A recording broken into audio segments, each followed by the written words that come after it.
A salute to friendships forged half a century ago. This group of US Air Force veterans were once stationed in Taiwan.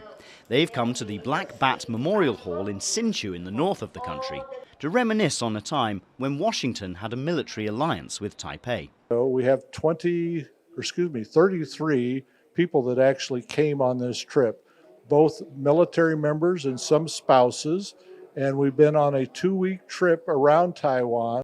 Jim Dwyer was a C-130 military transport pilot stationed in Taiwan during the Vietnam War.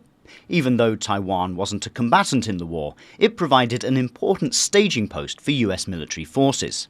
From Qingchuangang Air Base, or CCK, in central Taiwan, Dwyer flew airdrop, resupply and transport missions for American and Allied ground forces.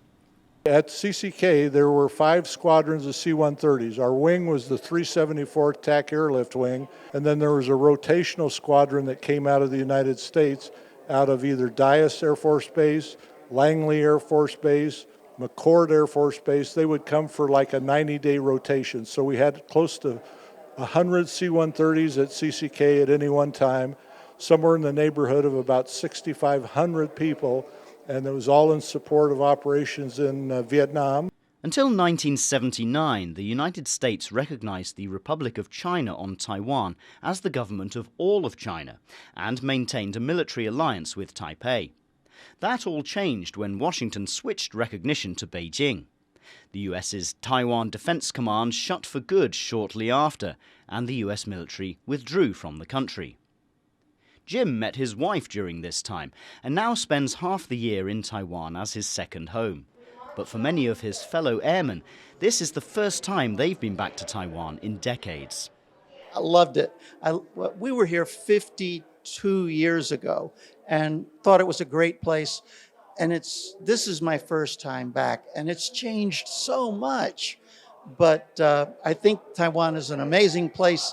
We love the country and we love the people, and it's wonderful to be back again. While the official military alliance between Taiwan and the US is no more, the two sides maintain close ties. The US is Taiwan's biggest supplier of military hardware, like the F-16 fighter jet, and helps train Taiwanese troops. It's a relationship that these veterans are proud to see continue.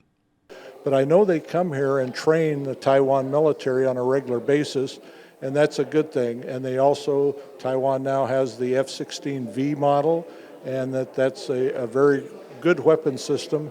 And I just pray and hope that Taiwan remains a free and democratic country.